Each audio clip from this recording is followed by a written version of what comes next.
জোর করে নিয়ে গিয়েছিল, কিন্তু শেষমেশ এই দিনটাই হয়ে গেল আমার জন্য সবচেয়ে সুন্দর মুহূর্ত। আসসালামু আলাইকুম, it's me Cynthia from Mirpur. সবাই কেমন আছো? আশা করি অনেক ভালো আছো। আমি আল্লাহর অশেষ রহমতে অনেক ভালো আছি। এখন বাজে প্রায় 1:30। এই সময় আমি আমার বান্ধবীর বাসায় যাচ্ছি। আমি একটু আগে ঘুম থেকে উঠেছিলাম, যেহেতু আম্মুর বাসায় আছি।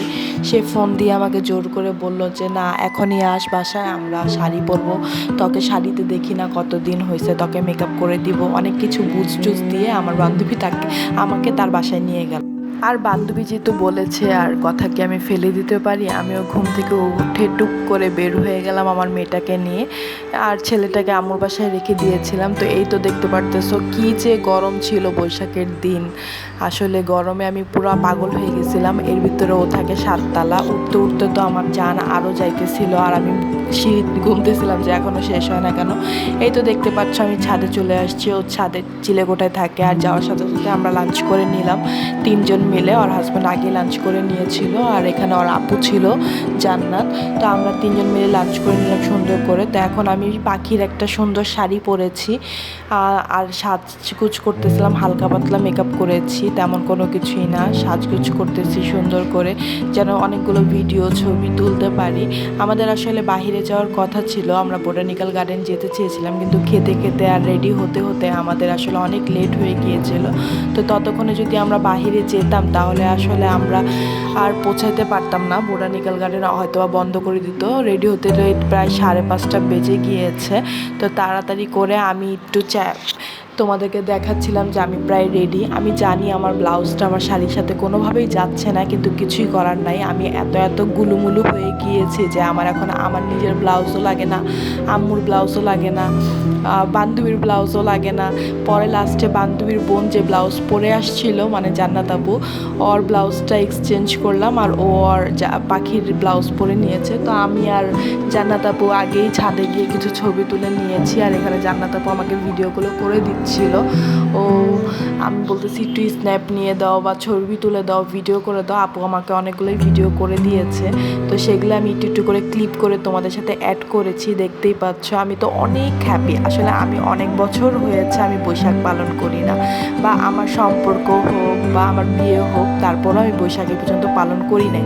তো অনেক বছর পর আমার বান্ধবীর কথায় আমি বৈশাখ পালন করেছি। আমার যে মনের ভিতরে কি শান্তি লাগছিল সেটা আমি তোমাদেরকে বুঝাতে পারবো না। আমাকে দেখে, আমার ভিডিও দেখে তোমরা অনুভব করতে পারবা। এখানে আমার বান্ধবী খুব সুন্দর করে আলতা লাগাচ্ছিল, আপুও আলতা লাগাচ্ছিল, কিন্তু আমি টুকটাক ঘুরতেছিলাম আর ভিডিও করতেছিলাম। তখনও কিন্তু আমার ডান পায়ে প্রচুর ব্যথা। আমি বসে যে আলতা লাগাবো সেই সাহস আমি পাচ্ছিলাম না, তাই আমি ওদের ভিডিও নিচ্ছিলাম। আর আমি বলতেছিলাম যে আমি আলতা দিব না, তোরাই দে, ভালো হবে। আর আমার বান্ধবীকে মাশাআল্লাহ এত সুন্দর লাগতেছে, মায়াবতী আমাদের, ওকে আমরা সবাই মায়াবতী বলেই ডাকি। দেখো না কি সুন্দর লাগতেছে মাশাআল্লাহ। ও হাতে পায়ে সব জায়গায় সুন্দর করে আলতা দিচ্ছিল আর হাসি দিতেছে। ভিডিও দেখে ওকে ভালোই লাগতেছিল। বিয়ে 2-3 বছর হয়ে গেল, এখনও পাখিকে প্রায় নতুন বই লাগে। আসলে বাচ্চা কাচ্চা না থাকলে আসলে নতুন বই লাগে। তারপরে হুট করে পাখি বলল পা দে, আমি তোকে লাগিয়ে দিতেছি, তুই বসতে না পারলে কি হয়েছে।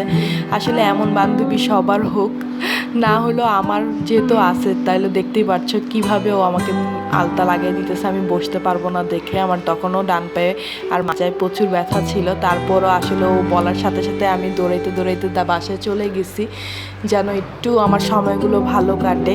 আর আমি আসলে পাখির সাথে থাকলে আমার সময় এমনিও ভালো যায়, প্রচুর ভালো যায়। আমি জানি না ওর যায় কিনা, কিন্তু আমার অনেক ভালো যায়।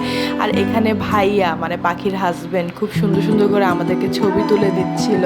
আমাদের তুলে দিয়েছে এতক্ষণ, এখন পাখির তুলে দিচ্ছে। পাখির তো সেই কপাল মাশাআল্লাহ দিলে, ও সেই সুন্দর সুন্দর ছবি তুলে ভাইয়ার হাত দিয়ে। ভাইয়াও আমাদের অনেক অনেক ছবি তুলে দিয়েছে। এই ভিডিওটা ভাইয়া করে দিয়েছে, সরি পাখি করে দিয়েছে আমাকে। কিন্তু ততক্ষণে আমাদের একদম বিধ্বস্ত অবস্থা হয়ে গেছে, এত গরম। তারপর আর কি বাসায় ঢুকে সাথে সাথে একটু চা বানিয়ে নিলাম। তারপরে পাখি গান ছাড়লো, সেই গান শুনছিলাম আর আমরা ডান্স করতেছিলাম, ছোটো ছোটো স্ন্যাপ ভিডিও নিচ্ছিলাম। আসলে এর মাঝখানে আমরা অনেকবার টিকটকও করেছি। আসলে সত্য বলতে আমার সেই দিনটা খুব ভালো গিয়েছে। তারপরে এটা হলো প্রায় 12:30টার দিকে আমি বাসায় চলে আসছিলাম, তো আরও আগে সন্ধ্যাবেলায়। আর বাবা বললো হুট করে যে বের হও, বাসায় নিয়ে যাই, একটু ঘোরাফিরে বাসায় নিয়ে যাই তোমাদেরকে। তো তাই আমরা বের হয়েছি। আর আমার মেয়েটা মাশাআল্লাহ দেখো সামনে বসা শিখে গিয়েছে। তো রাস্তায় এই রাত্রেবেলা বের হতে আমি খুব পছন্দ করি, তাই ওর বাবা বললো বের হও, যেহেতু ডিনার করে ফেলছো বের হও, বাসায়ও নিয়ে যাই, তোমাকে একটু ঘুরে আনি। অনেকদিন পর আসলে বের হওয়া হয়েছিল আমাদের। এখন আর বের হওয়া হয় না আগের মতো বাচ্চাদের জন্য। আজকের জন্য এতটুকু।